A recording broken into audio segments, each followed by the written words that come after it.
អង្គរសង្គ្រាមអនុញ្ញាតគោរពជំរាបសួរពុកម៉ែបងប្អូនទាំងអស់គ្នាថ្ងៃនេះនាងខ្ញុំណាភិនសូមបង្ហាញអ្នកទាំងអស់គ្នាពីព្រឹត្តិការណ៍អង្គរសង្គ្រាមឆ្នាំ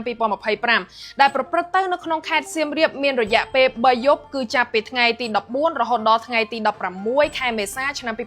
2025នៅក្នុងបរិវេណអង្គរវត្តផ្ទាល់តែម្ដងព្រឹត្តិការណ៍មួយនេះគឺប្រារព្ធឡើងនៅ6ទីតាំងសំខាន់គឺទី1គឺបរិវេណប្រាសាទអង្គរវត្តផ្ទាល់តែម្ដងទី2គឺដងស្ទឹងសៀមរាបទី3គឺសួនច្បារព្រះរាជដំណាក់King Road, Pop Street និងអង្គរខ្យងយូផងដែរចំពោះកម្មវិធីកម្សាន្តគឺមានច្រើនហើយប្លែកខ្លាំងមែនទែនជាពិសេសគឺមានការសម្ដែងទស្សនីយភាពចង្វាក់បេះដូងអង្គរកម្មវិធីភូមិខ្ញុំហើយក៏មានការប្រកួតអុកចាក់ត្រង់អបអសាទរអង្គរសង្គ្រាមឆ្នាំ2025ផងដែរគេក៏មានការសម្ដែងយុទ្ធគុណបុរាណខ្មែរផងដែរគឺមានច្រើនខ្លាំងមែនទែនមានដូចជាគុណខ្មែរល្បុក្កតោយុទ្ធក្រមខមការប្រកួតច្បាប់ផ្សេងផងដែរលើពីនេះទៅទៀតក៏មានការរាំរបាំប្រពៃណីខ្មែរការសម្ដែងល្ខោនជាច្រើនដូចជាល្ខោនមហោរីល្ខោនបាសាក់ល្ខោនខោល្ខោនក្បាច់បុរាណផ្សេងការលេងល្បែងប្រជាប្រិយខ្មែរមានដូចជាចោលឈូងបោះអង្គញ់លាក់កសែងទាញព្រាត់ជាដើមថែមពីនេះក៏មានកម្មវិធីសួនញញឹមអង្គរកម្មវិធីលេងទឹកអង្គរសង្គ្រាមការប្រណាំងរទេះគោក្របីនិងកម្មវិធីស្រង់ព្រះផងដែរកម្មវិធីអង្គរសង្គ្រាមឆ្នាំនេះគឺកាន់តែសុខស្អាតកាន់តែរីករាយកាន់តែទាក់ទាញជាងឆ្នាំមុនទៀត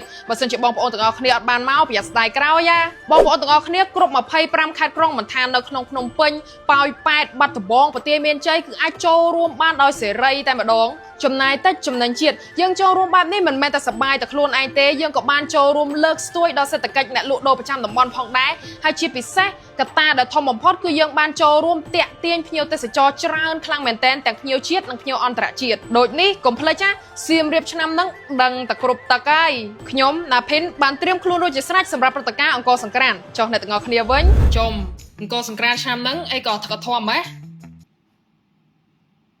ទៅសៀមរាបសិន